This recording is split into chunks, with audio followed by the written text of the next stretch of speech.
Iran supreme leader Ayatullah Ali Khamenei எப்படி கொல்லப்பட்டார்? இந்த உலகத்திலேயே உயிர் அச்சுறுத்தல் நிறைந்த தலைவர்கள்ல அவரும் ஒருத்தர். இஸ்ரேல் மற்றும் அமெரிக்கா இந்த ரெண்டு நாடுகளும் கமேனியோட தலைக்கு விளை வச்சிருந்துச்சு அப்படிங்கிறது அவருக்கும் நல்லா தெரியும், ஐஆர்ஜிசிக்கும் நல்லா தெரியும். அதனாலதான் எந்நேரமும் பல அடுக்கு பாதுகாப்புல அவரை வச்சிருந்தாங்க. ரகசிய பங்கர், ஏவுகணைகள், பல ஆயிரம் வீரர்களோட பாதுகாப்பு அப்படின்னு highly protected leader in the world அப்படின்ற கேட்டகரியில் கமேனி இருந்தார். இத்தகைய பாதுகாப்பு வளையத்தை எல்லாம் தாண்டி வந்து எப்படி கமேனி கொல்லப்பட்டார், எப்படி அப்படிங்கிறத விடவும் எந்த விதத்தில் அவருடைய கொலை நடந்தது அப்படின்னு பார்த்தா அதுதான் இருக்கிறதுலையே ரொம்ப அதிர்ச்சியாக இருக்குது. ஏன்னா இஸ்ரேல் எங்கேயோ இருந்துக்கிட்டு ஏவுகணையை ஏவி கமேனியை கொல்லலை, மாறா ஈரானோட வான் பரப்புக்குள்ள உள்ள பறந்து வந்து டெஹ்ரானுக்கு வந்து கமேனியோட அலுவலகத்தின் மேலே வான் எல்லையில் விமானத்தில் பறந்து குண்டு போட்டிருக்காங்க. இது ஆல்மோஸ்ட் தரைவழி தாக்குதல் நடத்துறதுக்கு சமம். நேரடியாக கமேனியோட ஆஃபீஸுக்கு எதிரில் வந்து நின்று குண்டு போட்டு அழிக்கிறதுக்கு சமம். அதுவும் 1-2 விமானம் இல்லை, இஸ்ரேலோட 200 விமானங்கள் அன்னைக்கு டெஹ்ரானுக்குள்ளே ஊடுருவி வந்திருக்குது. இது எப்படி சாத்தியம்? ஈரானோட அந்த ஏர் டிஃபென்ஸ் சிஸ்டம் என்னாச்சு? அவர்களுடைய ரேடார் சிஸ்டம் எப்படி செயலிழந்து போச்சு? அது எல்லாத்தையும் எப்படி கடந்து இஸ்ரேல் உள்ளே வந்துச்சு? அது எப்படி முதல்ல சாத்தியம்? அப்போது இதற்கு பின்னால் இருப்பது என்ன? இது வெறுமனே இஸ்ரேல், மொசாத் இவங்களோட ஹேக்கிங் அதன் அடிப்படையில் மட்டுமே நடந்த கொலையா, அல்லது ஈரான் தரப்பிலிருந்து யாராவது உளவு வேலை பார்த்துருக்காங்களா, யாராவது காட்டி கொடுத்துருக்காங்களா? இது எல்லாத்தையும் இந்த வீடியோவில் டீட்டெயிலாக பார்த்துடலாம். வெல்கம் டு பிடி ரிப்போர்ட்ஸ். நான் உங்கள் பாரதி தம்பி.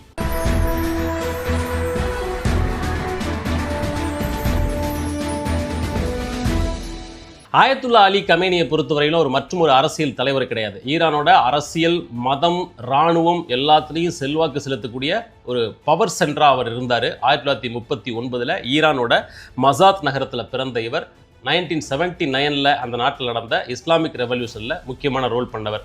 1979 இஸ்லாமிக் ரெவல்யூஷனோட நாயகனான ஆயத்துல்லா ரொஹெல்லா கொமேனியோட வலதுகரமாக இருந்தவர். அவர் ஒரு 10 வருஷம் அந்த நாட்டோட சுப்ரீம் லீடராக இருந்தார். 1989 அவர் இறந்து போனார்.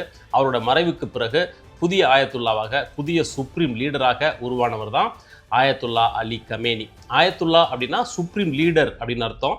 அவர் பேர் ரொஹெல்லா கொமேனி, இவர் பேர் அலி கமேனி. அப்படி 1989 இவர் புதிய சுப்ரீம் லீடராக அந்த நாட்டுக்கு பொறுப்பேற்கிறார். அதிலிருந்து 36 ஆண்டுகள் ஈரானோட ஒவ்வொரு முடிவையும் தீர்மானிக்கும் மிக பவர்ஃபுல்லான தலைவராக உருவெடுத்தார் அலி கமேனி. இவருக்கு முன்னாடி ஆயத்துல்லாவாக இருந்த ரொஹெல்லா கொமேனி ஈரானை அமெரிக்க எதிர்ப்பில் திளைத்து போக செஞ்சுருந்தார். அப்படின்னா இவர் அதை அடுத்த லெவலுக்கு எடுத்துகிட்டு போனார். பொதுவாக அமெரிக்காவை பொறுத்தவரையிலும் மத்திய கிழக்கில் தொடர்ந்து செல்வாக்கு செலுத்த விரும்புகிற நாடு சவுதி அரேபியா, கத்தார், குவைத்துன்னு இன்றைக்கி நடந்துகிட்டு இருக்க எல்லா பிரச்சனைக்கும் ரூட் காஸ் அதுதான். அங்கே இருக்கிற ஆயில் ரிசோர்ஸ் அவங்க கண்ணை உறுத்துது. அதனால் ஒன்று அங்கே இருக்கிற அரசாங்கத்தை தன்னுடைய அடிமை போல், எடுப்பார் கைப்பிள்ளை போல் மாற்றிக்கிறது. இன்றைக்கி சவுதி, UAE இவங்கெல்லாம் அத்தனை பண்ணுறாங்க. அமெரிக்காவோட அடிவருடி போல் ஒரு அல்லக்கை வேலை பார்க்குறாங்க இல்லையா, இந்த மாதிரி மாற்றி விட்டுறது அமெரிக்கா. அப்படி இல்லைன்னாக்க தன்னை எதிர்க்கிற நாடுகளில் ஒரு இராணுவ ஆக்டிவிட்டி மூலமாக கூப்பை ஏற்படுத்தி அல்லது ஏதோ ஒரு கிளர்ச்சி ஏற்படுத்தி ஆட்சி கவிழ்ப்பை ஏற்படுத்துறது. இது அமெரிக்காவோட வழக்கமான பாணி. லிபியா, ஈராக், இன்னும் பல நாடுகளில் இதைத்தான் அமெரிக்கா பண்ணுச்சு. அதே போல் ஈரானில் ஆயத்துல்லா அலி கமேனியோட ஆட்சியை முடிவுக்கு கொண்டு வர்றதுக்கு எத்தனையோ தடவை அமெரிக்கா முயற்சி பண்ண தான் செஞ்சாங்க. அவங்களோட அரசியல் தலைமையை மாற்றுறதுக்கு என்னென்னவோ பண்ணாங்க. பட் தொடர்ந்து அமெரிக்க அதிபர்கள் தான் மாறிட்டே இருந்தாங்க. இந்த பக்கம் எந்தவித மாற்றமும் இல்லாமல் முன்னை விடவும் மோஸ்ட் பவர்ஃபுல் லீடராக அலி கமேனி மாறிட்டே இருந்தார். ஈரானில் அதிபர், நாடாளுமன்றம் இதெல்லாம் இருந்தாலும் கூட இறுதி முடிவு அப்படிங்கிறது அலி கமேனி அவர்கள் எடுக்கிறது தான். நாட்டோட இராணுவமான IRGC, Islamic revolutionary card cops இருக்கு இல்லையா, அது கூட இவருடைய கண்ட்ரோலில் தான் இருந்துச்சு. அமெரிக்காவையும் மேற்கத்திய நாடுகளையும் மிக தீவிரமாக எதிர்க்கிறதுல முன்னவர் ஆயத்துல்லா ரொஹெல்லா கொமேனியை விடவும் இவர் அலி கமேனி ரொம்ப தீவிரமாக இருந்தார். இஸ்ரேலையெல்லாம் ஒரு நாடாக கூட இவர் ஒரு நாளும் மதித்ததில்லை. அதே போல் லெபனானில் ஹிஸ்புல்லா, ஏமனில் ஹவுதீஸ், பாலஸ்தீனில் ஹமாஸ் இது மாதிரியான ஆயுத குழுக்களுக்கு சப்போர்ட் பண்ணுறவர் ஆயத்துல்லா அலி கமேனி அப்படின்ற குற்றச்சாட்டு தொடர்ந்து இவர் மேலே உண்டு. குற்றச்சாட்டை சொல்கிறது அமெரிக்கா, இஸ்ரேல். அவங்க சொன்னாலும் கூட இந்த ஆயுத குழுக்களை வளர்த்து விடுவதில் இவருடைய பங்கு, ஈரானின் பங்கு ரொம்ப ரொம்ப முதன்மையானது தான். தொடர்ந்து அவங்களுக்கு சப்போர்ட் பண்ணுறாங்க, ஆயுதங்களை கொடுக்குறாங்க, ஃபண்ட் பண்ணுறாங்க. இப்போ ஈரானுக்கு ஒரு பிரச்சனை அப்படின்றதும் ஹிஸ்புல்லாவும் ஹவுதிஸும் உடனடியாக ஆதரவுக்கு வர்றாங்க. இவங்களுக்கு சப்போர்ட்டாக போரில் குதிச்சிருக்காங்க. இது எல்லாத்துக்கும் பின்னணி இருக்கிறது அவங்களுக்கு கடந்த காலங்களில் ஈரான் செஞ்ச உதவி தான். ஏன் இப்படிப்பட்ட ஆயுத குழுக்களை ஈரான் வளர்த்து விடுது அப்படின்னா, மத்திய கிழக்கில் ஈரானுக்கு ஆதரவு தருகிற பெரிய நாடுகள் எதுவுமே இல்லை. அது சவுதியாக இருக்கட்டும், யுஏஇயாக இருக்கட்டும், கத்தார், குவைத், பஹ்ரைன், ஜோர்டான் உள்ளிட்ட எல்லா நாடுகளும் அமெரிக்காவோட சப்போர்ட் பண்ணுற நாடுகளாக மாறி போயிடுச்சு. ஈரான் மட்டும் அமெரிக்க எதிர்ப்பில் தீவிரமாக இருக்கிற நாடு. ஸோ தனக்கு ஒரு ஆதரவு எக்கோசிஸ்டத்தை உருவாக்கிக்க வேண்டிய கட்டாயம் அந்த நாட்டுக்கு உருவாகும் போது இருக்கிற நாடுகள் உதவலை அப்படிங்கும்போது இந்த ஆயுத குழுக்களுக்கு ஃபண்ட் பண்ணி ஒரு மறைமுகமான சப்போர்ட்டை ஆயத்துல்லா அலி கமேனி உருவாக்கி கொண்டார். அதுக்கு ஒரு ஆக்சிஸ் ஆஃப் ரெசிஸ்டன்ஸ் அப்படின்னு பேர் வச்சார். உலகமும் அப்படி தான் அதை அழைக்க ஆரம்பிச்சுது. அது ஒரு வெளிப்படையான அங்கீகரிக்கப்பட்ட ஒரு அமைப்பு இல்லை அப்படின்னாலும் கூட அந்த கான்செப்டுக்கு ஆக்சிஸ் ஆஃப் ரெசிஸ்டன்ஸ் அப்படின்னு சொல்கிறாங்க. அதை உருவாக்குனவர் ஆயத்துல்லா அலி கமேனி தான். இதோடு மட்டும் அவர் நிற்கலை. அமெரிக்க எதிர்ப்பில் எந்த நாடுகள் ஈடுபட்டாலும், எந்த நாட்டு தலைவர் ஈடுபட்டாலும் அவங்க கூட போய் தன்னை அசோசியேட் பண்ணிக்கிட்டாரு. நெல்சன் மண்டேலா, அப்புறம் அந்த ஆப்பிரிக்காவில் இருக்கிற குட்டி நாடு பர்கினோ பாசோ அப்படின்னு ஒரு குட்டி நாடு, அந்த நாட்டில் இப்போ இருக்கிற ஒரு பேர் இப்ராஹிம் ட்ராரே. இவருக்கு முன்னாடி இவருடைய முன்னோடியாக ஒருத்தர் இருந்தார், தாமஸ் சங்கரா அப்படின்னு.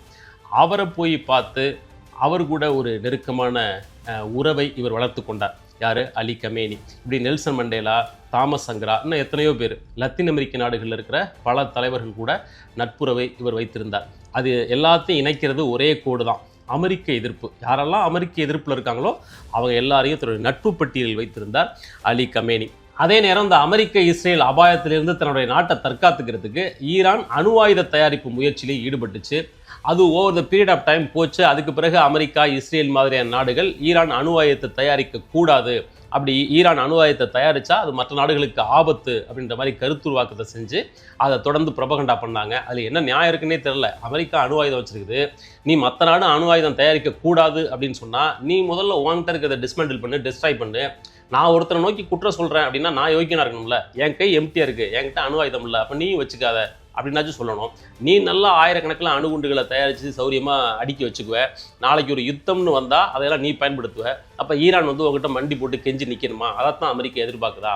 இந்த மிரட்டலுக்கு பின்னாடி இருக்கிறது அமெரிக்காவின் பயம்தான். ஒன்றுமே இல்லாதப்பவே ஈரான் இந்த அளவுக்கு எகிரி அடிக்கிறாங்களே, இவ்வளவு தூரம் தன்னுடைய மேலாதிக்கத்துக்கு சவால் விடுறாங்களே, நாளைக்கு ஈரான் கிட்ட அணு ஆயுதமும் வந்துருச்சுனாக்க தன்னுடைய சூப்பர் பவர் அந்தஸ்து பறிபோயிடுமோ அப்படின்ற பயத்தின் காரணமாக தான் அமெரிக்கா தொடர்ந்து ஈரானை நோக்கி இப்படிப்பட்ட குற்றச்சாட்டுகளை வச்சுக்கிட்டே இருக்குது. அப்படியே வச்சு அதில் சக்ஸஸும் ஆகிட்டாங்க. சர்வதேச அரங்கில் ஈரான் நாங்கள் வேறு வழி இல்லை, அணு ஆயுதத்தை தயாரிக்கலை அப்படின்னு வெளிப்படையாக சொல்லவும் செஞ்சுட்டாங்க. சர்வதேச அணுசக்தி முகமையெல்லாம் போய் பார்த்து அவங்க பண்ணலை அப்படின்னு சொல்லிட்டாங்க. அது தொடர்பான பேச்சுவார்த்தைகள்லாம் போய்கிட்டே இருக்கும்போது தான் இப்போ அமெரிக்கா இப்படி ஒரு தாக்குதலை நடத்தியிருக்குது. சரி, இந்த தாக்குதல் ஒரு நாளில் திடீர்னு திட்டமிட்டு நடத்தப்பட்டிருக்கா அப்படின்னா அது கிடையாது. இதற்கு பின்னாடி அமெரிக்க உளவுத்துறையும் இஸ்ரேலிய உளவுத்துறை மொசாட்டும் சேர்ந்து பல மாதங்கள் உளவு வேலை பார்த்துருக்குறாங்க. அது தொடர்பான செய்திகள் எல்லாம் படிக்கும்போது இது எந்த அளவுக்கு தீவிரமாக அவங்க வேலை பார்த்துருக்காங்க அப்படிங்கிறது ரொம்ப அதிர்ச்சியாக இருக்குது.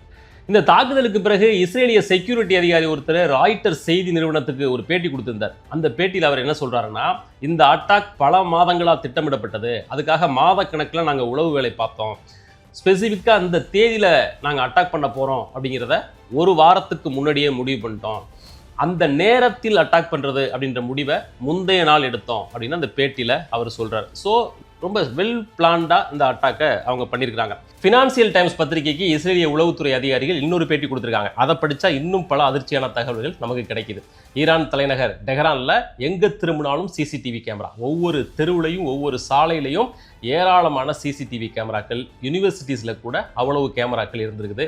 சாலைகளில் இருக்கிற சிசிடிவி கேமராக்கள் இருக்கு இல்லையா, அது ஒன்று சர்வைலன்ஸ் பர்பஸ், இவங்களுடைய தலைவர் அலி கமேனி அவர்கள் எந்நேரமும் கொல்லப்படலாம் அப்படின்ற ஒரு ஆபத்து இருக்கிறதுனால அந்த சர்வைலன்ஸ் அதற்கு பயன்படுது, அது ஒரு ஆங்கிள். இன்னொரு பக்கம் சாலைகளில் காருக்குள்ளே இருக்கிற பெண்கள் ஹிஜாப் அணியலை அப்படின்னா அந்த சர்வைலன்ஸ் கேமரா ஆட்டோமேட்டிக்காக அதை டிடெக்ட் பண்ணி அவங்களுக்கு ஃபைன் அனுப்பிடுமா. இந்த மாதிரியான மத ரீதியான வேலைகளுக்கும் இந்த சிசிடிவி கேமரா ஃபுட்டேஜஸை அந்த அரசாங்கம் பயன்படுத்தியிருக்குது. இப்போ இஸ்ரேல் இது எல்லாத்தையும் ஹேக் பண்ணிடுச்சு. ஃபினான்சியல் டைம்ஸ் ரிப்போர்ட் படி இந்த ஒட்டுமொத்த சிசிடிவி காட்சிகளையும் இஸ்ரேலிய உளவுத்துறை டெல் அபியூலேருந்து ஆக்சஸ் பண்ணியிருக்காங்க, அங்கிருந்து இதை ஆப்ரேட் பண்ணியிருக்கிறாங்க. இந்த சிசிடிவி கேமராக்களில் ஒரு கேமரா அலி கமேனி அவர்களுடைய அந்த அலுவலகம் இருக்கிற அந்த பாஸ்டர் ஸ்ட்ரீட், அந்த ஸ்ட்ரீட்டை நோக்கி அந்த கேமரா இருக்குது. அதுவும் இவங்களோட கட்டுப்பாட்டில் இருந்திருக்குது. இது ஒரு நாள் 2 நாள் இல்லை, பல மாதங்கள் இப்படி அந்த கேமராவை இவங்க ஆக்சஸ் பண்ணியிருக்கிறாங்க. அதன் வழியாக அவங்க தெரிஞ்சுக்கிட்டது என்ன அப்படின்னா, அந்த ஒரு கேமரா அவருடைய அந்த அலுவலகத்தை நோக்கி இருக்குது இல்லையா, இப்போ இவருடைய பாடி கார்ட்ஸ் எப்போ வர்றாங்க, அந்த கார் நம்பர் என்ன, எத்தனை மணிக்கு வர்றாங்க, யார் யாரெல்லாம் எந்த ஷிஃப்ட்டில் வர்றாங்க, இப்படி எல்லாத்தையும் அவங்க அதன் மூலமாக கண்காணிக்கிறாங்க. அந்த தகவல்கள்லாம் எடுக்கிறாங்க. இதை எடுத்து இஸ்ரேலில் இருக்கிற யூனிட் 8200, இந்த யூனிட்டுக்கு என்ன பேர் அப்படின்னா இஸ்ரேல் சைபர் ஸ்பை விங். இஸ்ரேலில் இருக்கிற உலகம் முழுக்க இந்த மாதிரி சைபர் ஸ்பை பண்ணுற ஒரு விங்குக்கு பேர் யூனிட் 8200. நீங்கள் கூகுளில் போட்டிங்கன்னா வரும். அந்த யூனிட் இப்படி இந்த டெஹ்ரான்லேருந்து எடுக்கப்படுகிற இந்த சிசிடிவி ஃபுட்டேஜ் காட்சிகள் எல்லாத்தையும் அங்கிருந்து ப்ராசஸ் பண்ணுறாங்க. ரொம்ப பில்லியன் கணக்கான டேட்டா, இது எல்லாத்தையும் ஏஐ மூலமாக, ஆர்டிஃபிஷியல் இன்டெலிஜென்ஸ் மூலமாக ப்ராசஸ் பண்ணி அவங்களுக்கு தேவையான தகவல்களை கொஞ்சம் கொஞ்சமாக அதிலேருந்து எடுக்கிறாங்க. அந்த அதிகாரிகள் அதில் கொடுக்குற பேட்டியில் என்ன சொல்கிறாங்கன்னா, பல மாதமாக நாங்கள் கண்காணித்து எங்களுக்கு ஜெருசலேம் எப்படி பழக்கமான ஒன்றோ, எங்களுக்கு டெல் அவிவ் எப்படி பழக்கமான நகரமோ, அதுபோல் டெஹ்ரான் நகரமும் எங்கள் மனதில் பழக்கமான ஒன்றாக மாறிவிட்டது அப்படின்னு அந்த அளவுக்கு பேட்டி கொடுக்குறாங்க. இதன் மூலமாக கிடைச்ச தகவலை வச்சு தான் அவங்க பிப்ரவரி 28 அசைன்மெண்ட்டுக்கு தேதி குறிக்கிறாங்க. இஸ்ரேல் படைகள் வர்றதுக்கு முன்னாடி இவங்க என்ன பண்ணுறாங்கன்னா, கமேனி அவர்களுடைய அலுவலகம் அமைஞ்சிருக்கிற அந்த ஏரியாவை சுற்றி 12 செல்லுலார் ஆண்டனாக்களை ஃபிக்ஸ் பண்ணுறாங்க. இந்த ஆண்டனாக்கள் மொபைல் ஃபோன்ஸ், அதை சுற்றி இருக்கிற மொபைல் ஃபோன்ஸை தற்காலிகமாக ஒரு சில மணி நேரத்துக்கு எப்போவும் பிஸி அப்படின்ற மாதிரியே அந்த மோட்லேயே வச்சுருக்குது. இவருடைய செக்யூரிட்டி பர்சன்ஸ் யாராவது அபாயத்தை சொல்கிறதுக்காக யாருக்காவது ஃபோன் பண்ணால் ஃபோன் ரீச் ஆகாது அப்படின்னு நிலைமைக்கு கொண்டு போகுது இவங்க அமைச்ச இந்த செல்லுலார் ஆண்டனாக்கள். அப்படிப்பட்ட வேலைகளையும் இவங்க பண்ணியிருக்காங்க. இந்த இடத்துல நமக்கு இன்னொரு டவுட் வருது. என்னன்னா, போன வருஷம் இஸ்ரேலுக்கும் ஈரானுக்கும் இடையில ஒரு 12 நாள் யுத்தம் நடந்துச்சு. அதுலேயே கூட அலி கமேனி அவர்களுடைய உயிருக்கு ஆபத்து இருக்குது அப்படிங்கிறது தெளிவாக தெரிஞ்சிருச்சு. அதுக்கு பிறகு அவருடைய நடமாட்டம் வெகுவாக சுருக்கப்பட்டுச்சு. அவர் சந்திக்கிற நபர்களுடைய எண்ணிக்கையே ரொம்ப சுருங்கிடுச்சு. ஒரு சிலருக்கு மட்டும்தான் அவருடைய நடமாட்டமே தெரியும் அப்படி நிலைமைக்கு சுருக்கப்பட்டுச்சு. அப்படி இருக்கும்போது எப்படி இது நடந்திருக்க முடியும் அப்படின்னா, அப்போதான் அடுத்த விஷயத்தை சொல்லுது இஸ்ரேலிய உளவுத்துறை. என்னன்னா, அந்த கண்காணிப்பு ஆக்டிவிட்டிக்கு அவங்க ஒரு சேட்டிலைட்டை பயன்படுத்தியிருக்கிறாங்க. Low earth orbit surveillance satellite அப்படின்னு அதுக்கு பேர். இது பூமியிலிருந்து குறைந்த உயரத்தில் சுற்றக்கூடியது. நகரங்களில் நடக்கக்கூடிய, பூமியோட தரைப்பகுதியில் நடக்கக்கூடிய சின்ன சின்ன நிகழ்வுகளை ரொம்ப க்ளோஸாக போய் படம் பிடிக்கக்கூடிய தன்மை கொண்டது இந்த சர்வைலன்ஸ் சேட்டிலைட். இதை பயன்படுத்தி இவங்க டெஹ்ரான் நகரத்தை முழுசாக ஸ்கேன் பண்ணியிருக்காங்க, முழுமையாக சர்வைலன்ஸ் பண்ணியிருக்காங்க, உளவு வேலை பார்த்துருக்காங்க. ஸோ இப்படிப்பட்ட உளவு வேலைகள் எல்லாம் பார்த்து முடித்து தாக்குதலுக்கு தேதி குறிச்சிட்டாங்க. பிப்ரவரி 28 ஈரான் நேரப்படி காலை 10 மணி அந்த குறிப்பிட்ட தெருவில் இருக்கிற அலி கமேனி அவர்களுடைய அலுவலகம், அங்கே எல்லாரும் கூடுறாங்க. இவர்களுக்கு பாதுகாப்பு கொடுக்கறதுக்காக ஐஆர்ஜிசி வெளியில் நிற்கிது. பேவர் 373 ஏவுகணை பாதுகாப்பு அமைப்பு இவங்களுக்கு சப்போர்ட்டாக இருக்குது.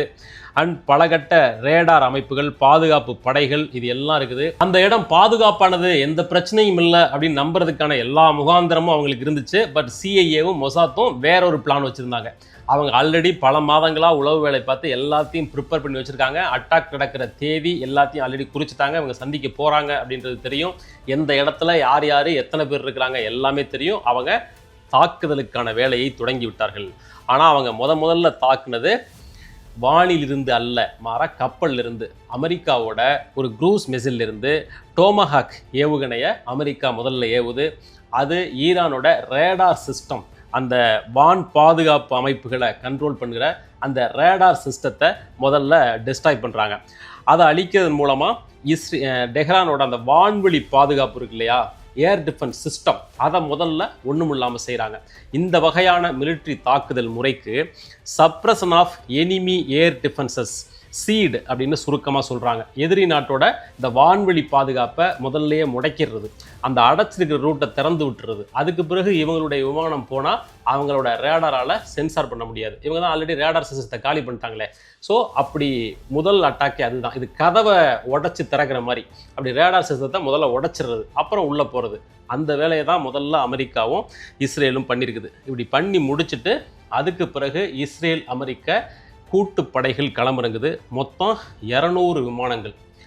200 விமானங்களும் ஈரானோட வான்பரப்புக்குள்ளே வந்து அட்டாக் பண்ணுச்சு அப்படின்னு அர்த்தம் இல்லை. இந்த நடவடிக்கையில் ஈடுபட்டது 200 விமானங்கள். சில விமானங்கள் பாதுகாப்பு பணியில் தூரமாக இருந்திருக்கலாம், சில விமானங்கள் வானத்திலேயே ஃபியூவல் நிரப்புறதுக்காக வந்திருக்கும். இப்படி பல வகையான வேலை பிரிவினைகள் அந்த விமானங்களுக்கு இடையில் இருந்திருக்கும். பட் மொத்தமாக 200 விமானங்கள் பயன்படுத்தப்பட்டிருக்குது.